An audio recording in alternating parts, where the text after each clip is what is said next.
अब मैं आपको बिलिंग के बारे में बताऊंगा। तो बिलिंग शुरू करने से पहले, जैसे आप स्टार्ट कर रहे हैं अभी एक्यूमेन यूज़ करना, तो सबसे पहले सीरीज सेटिंग करना होता है।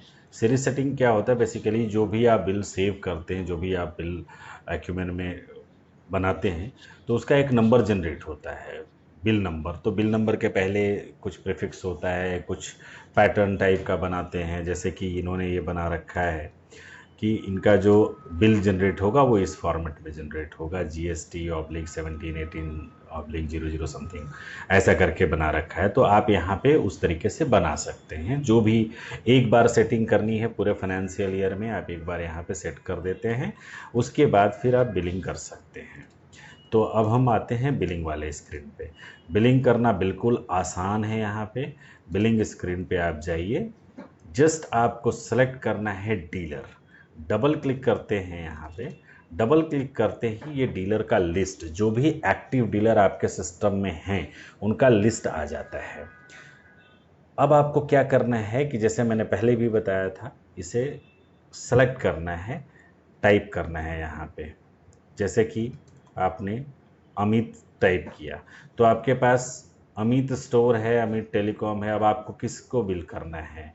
तो अमित स्टोर को करना है या अमित टेलीकॉम को, उसका डिसीजन ये आप देखिए यहाँ पे। ये जो दिया हुआ एड्रेस, इसीलिए मैंने डीलर बनाते समय बताया कि डीलर मास्टर के अंदर जब भी आप डीलर बनाते हैं या कोई भी डीलर पड़ा है, उसका एड्रेस करेक्ट रखें। क्योंकि अगर सेम नाम से, सपोज ये डीलर अमित स्टोर है और अमित टेलीकॉम है, तो आप बाइफरकेट कर सकते हैं। लेकिन अगर अमित स्टोर दो होते तो कन्फ्यूजन होता है कि किसको बिल करना है, किसको नहीं बिल करना है। तो कई बार क्या होता है कि आप गलत डीलर को बिल कर देते हैं। ठीक है। उससे बाद में क्या होता है कि जो टारगेट अचीवमेंट का जो प्रॉब्लम है, हो जाता है कि आपका टारगेट कुछ और था उस डीलर के लिए, आपने किसी और डीलर को बिल कर दिया, आप समझ रहे हैं हमने उसी को किया है, लेकिन आपका टारगेट फेल हो जाता है। तो इसीलिए ये एड्रेस आपका सही होना चाहिए, ताकि यहाँ पे चेक कर सके कि जो हम डीलर को बिल कर रहे हैं वो सही डीलर है या नहीं। हमने चलिए यहाँ पे अमित स्टोर को सिलेक्ट किया। अमित स्टोर को सिलेक्ट करते ही ये डीलर क्रेडिट लिमिट और वो सारा जो, जब आप डीलर बनाते हैं तो वहीं पे रहता है, वो एक्सिट कर रहा है। Do you want to, yes कर दीजिए, यस कर दीजिए, यस कर दीजिए। उसके बाद अब आपको प्रोडक्ट वगैरह सेलेक्ट करने की ज़रूरत नहीं है। हमारे पास बहुत सारे ऑप्शंस होते हैं। पहला, जैसे आपके पास डिवाइस का बॉक्स पड़ा हुआ है, तो आप क्या कर सकते हैं, F9 प्रेस करिए कीबोर्ड पे, F9 प्रेस करिए।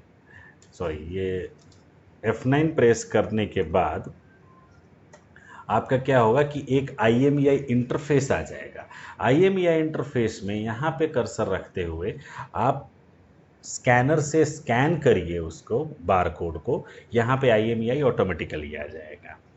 ये पहला ऑप्शन है बार कोड स्कैन करने का। दूसरा ऑप्शन है कि सपोज आपका रेडियो स्टॉक में गया है या आपके पास डब्बा नहीं है, आपने कहीं पे नोट कर रखा है IMEI, तो आप यहाँ पे IMEI पुट कर सकते हैं। कैसे? जैसे 3572770860962330। ये IMEI अगर आपके स्टॉक में है तभी उसका पूरा डिटेल आएगा। अगर आप गलत IMEI यहाँ पे डालते हैं या अधूरा आपके पास है, आधा लिखा हुआ है, लास्ट के जी 5 डिजिट या 10 डिजिट हमने नोट कर लिया, बाकी स्टार्टिंग के तो है ही नहीं हमारे पास, तो नहीं होगा। पूरा पूरा IMEI यहाँ पे टाइप करना पड़ेगा। ठीक है, अगर आप टाइप करते हैं तो इसके बाद एंटर मारिए। सेकेंडरी IMEI और प्रोडक्ट का कोड ऑटोमेटिकली यहाँ पे दिखा देगा। ठीक है। ये जैसे ही आप इसको ओके करते हैं, इसका पूरा प्रोडक्ट का नाम, उसका प्राइस, और जितना आप IMEI वहाँ पे पुट करते हैं वो उतना ये क्वांटिटी में कन्वर्ट होगा। जैसे हमने एक IMEI पुट किया, एक में कन्वर्ट हो गया। उसके बाद ये डीलर प्राइस हमारा ये है विदाउट टैक्स। टैक्स के बाद जो बनता है हमारा अमाउंट ये बनता है। इसके अंदर में टोटल एडिशन 1304 रुपये का हुआ है, 1304 रुपये 64 पैसे। उसके बाद हमारा इतना बनता है। ठीक है। इस तरीके से आप इसकी बिलिंग कर सकते हैं। ठीक है। उसके बाद जैसे दूसरा कोई प्रोडक्ट सेलेक्ट करना है, ये तो पहला ऑप्शन हो गया कि जिसको आपने टाइप किया और टाइप करके एंटर मारते ही प्रोडक्ट का डिटेल आ गया।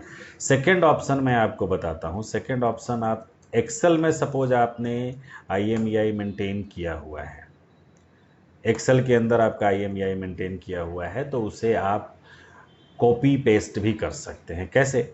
हमने यहाँ पे F9 किया, F9 करने के बाद सपोज मेरे एक्सेल में ये IMEI पुट किया हुआ है, हमने रखा हुआ है IMEI, ये 4, 5, 10 जितने भी IMEI आपको कॉपी करने हैं, कॉपी करके आप यहाँ पे पेस्ट करिए, उसका सारा डिटेल यहाँ पे ऑटोमेटिकली आ जाएगा। 100, 50, 500 जितने भी IMEI हैं, लेकिन उस पर्टिकुलर बिल के लिए, उस पर्टिकुलर डीलर के लिए होना चाहिए। ऐसा नहीं कि आपका पूरे दिन का सेल का पूरा एक ही डीलर को डाल दिया, ऐसा नहीं है। उस पर्टिकुलर डीलर को जितना बिल करना है और उसका IMEI आपके पास अवेलेबल है, तो IMEI एक्सेल में कॉपी पेस्ट कर सकते हैं एक्सेल के थ्रू। पहला ऑप्शन मैंने आपको बताया कि बारकोड को स्कैन कर सकते हैं, दूसरा ऑप्शन आप IMEI टाइप कर सकते हैं, तीसरा ऑप्शन एक्सेल से कॉपी पेस्ट कर सकते हैं। उसके बाद ओके करिए, ऑटोमेटिकली क्वांटिटी, प्राइस और सारा प्राइस वगैरह कैलकुलेट करके ला देगा सिस्टम। आपको जस्ट सेव बटन क्लिक करना है। सेव बटन क्लिक करते ही यहाँ पे क्या होता है कि ये आपका बिल सेव हो जाता है। ये फिर से वो मैसेज आएगा, इसको यस यस कर दीजिए, ये बिल नंबर 1 जनरेट होकर के आ जाएगा। जो भी आपने सीरीज सेट किया है उसके अकॉर्डिंग एक अगला बिल जनरेट होकर के आ जाएगा। ठीक है, तो इस तरीके से बिल को आप सेव कर सकते हैं। दूसरा बिल हम बनाते हैं, चलिए दोबारा से एक बार और बिल बनाते हैं। हमने F4 किया या डबल क्लिक किया और किसी और को सेलेक्ट करते हैं। सपोज यहाँ पे हमने सेलेक्ट किया भवानी इलेक्ट्रॉनिक्स, यस, F9 किया। F9 करने के बाद मेरे पास एक्सेल में इंफॉर्मेशन है, हमने इसे कॉपी किया और यहाँ पे पेस्ट कर दिया, या बारकोड से स्कैन कर दिया या टाइप कर दिया, यहाँ पे पूरा डिटेल आ जाता है। हम अपलोड भी कर सकते हैं फाइल को, अगर हमारे पास अवेलेबल है तो हम अपलोड भी कर सकते हैं कि एक्सेल में एक फॉर्मेट होता है, उसमें डाला और अपलोड कर दिया। यह सबसे होता है, कॉपी पेस्ट भी कर सकते हैं। लेकिन आप जो करेंगे वो बारकोड स्कैनर से करिए। उससे क्या होता है कि जिस डीलर की बिलिंग आप कर रहे हैं उस डीलर को एक्चुअल जाएगा। कई बार क्या होता है कि आपने क्या किया कि फिजिकली किसी और को भेज दिया और यहाँ पे एंट्री करने के लिए किसी और में एंट्री कर देते हैं, तो क्या होता है कि वो IMEI ऊपर नीचे हो जाता है। तो एक और हमारा एप्लीकेशन होता है जिसको हम सैटर्न बोलते हैं, जिसमें सेल आउट कैप्चर होता है। यानी कि जो प्रमोटर आउटलेट होते हैं, जहाँ पे प्रमोटर खड़े होते हैं, वो जो कंज्यूमर को बेचते हैं, उनको बेचने के लिए जब बेचते हैं तो उस समय उनके पास एक डिवाइस में एक ऐप दिया हुआ रहता है सैटर्न करके, उसमें वो इंटर करते हैं जो IMEI सेल करते हैं। तो अगर आपने गलत डीलर को बिल करा हुआ है तो क्या होगा, वहाँ पे वो रिजेक्ट कर देगा, बोलेगा सेल थ्रू नहीं है एक्यूमेंट के अंदर में किया हुआ पर्टिकुलर डीलर को। तो इसीलिए ये सारा सिस्टम इंटरकनेक्टेड है। आप सही बंदे को सही IMEI भेजें फिजिकली, और सही एंट्री यहाँ पे भी होनी चाहिए। नहीं तो क्या होगा कि ये वाला प्रॉब्लम आगे चल कर के आएगा, फिर आपको डीलर बोलेगा कि ये तो आपने इसमें एंट्री नहीं करी, इस वजह से हमारा ये रिजेक्ट हो गया है, प्रमोटर आपका ये आपसे बोलेगा। ठीक है, इसमें स्कीम अगर कुछ होता है तो ऑटोमेटिकली अप्लाई हो जाता है। अभी इस महीने का जो भी स्कीम होगा ये अपने आप अप्लाई हो जाएगा, नहीं है तो कुछ भी अप्लाई नहीं होगा स्कीम डिस्काउंट के अंदर में। ठीक है, उसी तरीके से क्रेडिट नोट अगर आपके पास कुछ पड़ा हुआ है तो क्रेडिट नोट पे क्लिक करके यहाँ पे no credit note available for this deal, अगर कुछ अवेलेबल होगा तो ये एक विंडो डिस्प्ले करेगा, वहाँ पे क्रेडिट नोट दिखा देगा। क्रेडिट नोट को सेलेक्ट करना है और उसके बाद क्रेडिट नोट इसमें अपने आप टोटल डिडक्शन में आ जाएगा। ठीक है, उसके बाद हम यहाँ पे सेव कर देते हैं। सेव करने के बाद एक और नंबर हमारा जनरेट हो गया, 2 बिल हमने बना लिए। ठीक है, इस तरीके से आप पूरे दिन का सारा बिल इसमें बनाते जाते हैं। बिल बनाने के बाद आपका सेकंड क्या होता है कि बिल का प्रिंट निकालना। प्रिंट निकाल करके हम माल फिजिकल जो भी होता है उसके साथ भेजते हैं। तो प्रिंट निकालने के लिए आपको जाना पड़ेगा, जैसा मैंने बताया, रिपोर्ट्स के अंदर बिल प्रिंट का ऑप्शन है। बिल प्रिंट के ऑप्शन में जाने के बाद आपको सेलेक्ट करना है, अगर बिल एक बिल निकालना है तो आप डबल क्लिक करिए और पर्टिकुलर बिल को सिलेक्ट कर लिए। दोनों का निकालना है, दोनों को सिलेक्ट कर लिया, ओके कर दिया, प्रीव्यू किया, जनरेट पे क्लिक करते हैं। जनरेट पे जैसे ही क्लिक करते हैं ये प्रीव्यू दिखा देगा कि ये इस तरीके का बिल जनरेट होगा। ये देख लीजिए आप, इस तरीके का आपका बिल जनरेट होगा। ये बिल नंबर, जो भी आपका बिल नंबर है वो बिल नंबर यहाँ पे दिखा देगा। ये पहला बिल है और ये आपका दूसरा बिल है। दूसरे बिल में हमने 4 पीस दिया था, ये 4 पीस का इंफॉर्मेशन यहाँ पे आ रहा है।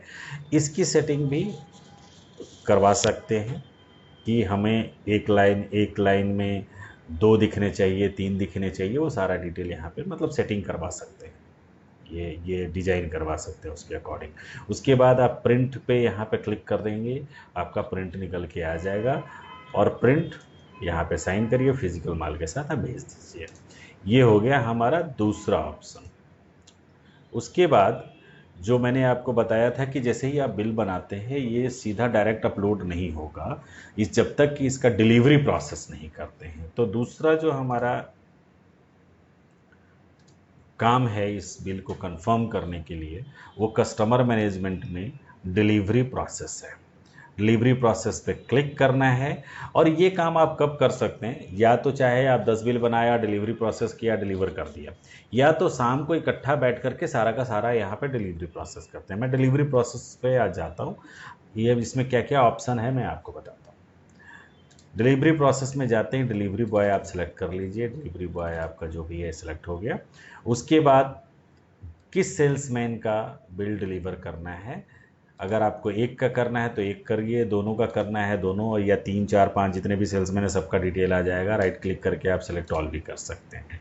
उसी तरीके से 2 हैं, दोनों के डिलीवरी बीट्स आ गए, राइट क्लिक करके सेलेक्ट ऑल कर सकते हैं। डिलीवरी सेल्स बीट पे राइट क्लिक करके सेलेक्ट ऑल कर सकते हैं।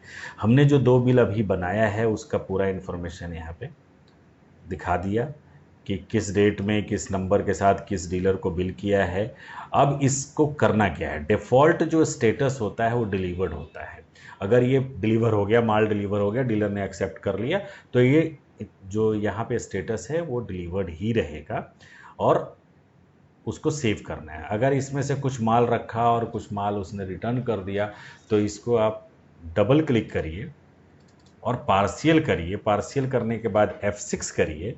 F6 करने के बाद जो वो रखा है वो इसमें रहेगा और जो रिटर्न कर दिया है वो आप यहाँ से हटा देंगे। जैसे सपोज 150 जो है, 150 में से उसने 3 रखा और 1 रिटर्न कर दिया, तो जो IMEI वो रख लिया वो यहाँ रहेगा, जो नहीं किया है मतलब रिटर्न कर दिया है वो यहाँ से हटा दीजिए। ये चारों का चारों दिखा रहा है। सपोज आपका जो ये वाला IMEI है, ये IMEI लास्ट वाला इसने एक्सेप्ट नहीं किया तो इसको अनटिक कर दीजिए।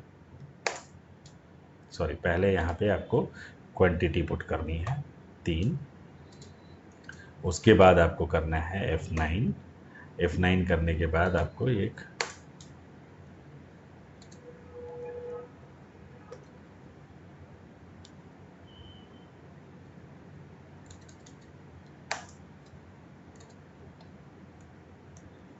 कंट्रोल डिलीट से हम इस रो को डिलीट कर देते हैं।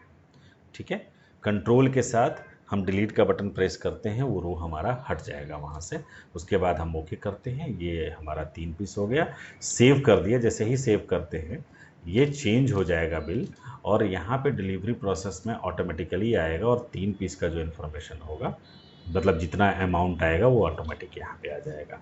अब किसी भी बिल का फाइनल स्टेटस 2 ही हो सकता है, पहला डिलीवर्ड और दूसरा कैंसल्ड। ठीक है, या तो उसने ले लिया या तो नहीं लिया। ठीक है, ये बीच के जो 2 हैं, एक तो पेंडिंग की उसका दुकान बंद था, उसने डिलीवरी अभी नहीं ली है, कल होगा, वो पेंडिंग होता है। एक पार्शियल की उसने 4 में से 3 लिया, 1 रिटर्न कर दिया, तो वो पार्शियल हमने यहाँ पे कर दिया। लेकिन फाइनली आपको इसे डिलीवर करना पड़ेगा, तो इसे हम चेंज करके फिर से स्टेटस को डिलीवर पे लाते हैं। डिलीवर पे लाने के बाद फिर आप इसे सेव कर दीजिए। सेव करने के बाद दोनों ही बिल डिलीवर हो गया। तो अब क्या होगा कि अगला जैसे ही सिंक करेंगे ये दोनों का दोनों अपलोड हो जाएगा। ठीक है, तो यहाँ से आप सिंक कर सकते हैं। सिंक अगर अभी तुरंत अपलोड कर देना है कि नहीं हमने काम कर लिया अब हम इसको अपलोड कर देते हैं, तो आप सिंक का बटन दबा दीजिए। ये मैनुअली आकर के आपका सिंक होते ही ये सेंट्रल एक्यूमेंट में अपलोड हो जाएगा। ठीक है, यहाँ पे जो भी प्रिपेयरिंग जो प्रोसेस सिंक का होगा वो करेगा, उसके बाद अपलोड होगा। तो ये था बिलिंग का प्रोसेस। बिलिंग में इतना ही काम करना होता है, ठीक है। ये सिंक होने के बाद अपलोड हो जाएगा। उसके बाद आप बिल, और भी बिल बनाना है और भी बिल बना सकते हैं। जब तक आप डेंट नहीं करते तब तक आप बिल बना सकते हैं। जितनी मर्जी टाइम आप बिल बनाइए, जितनी मर्जी टाइम आप डिलीवरी प्रोसेस करिए, ठीक है।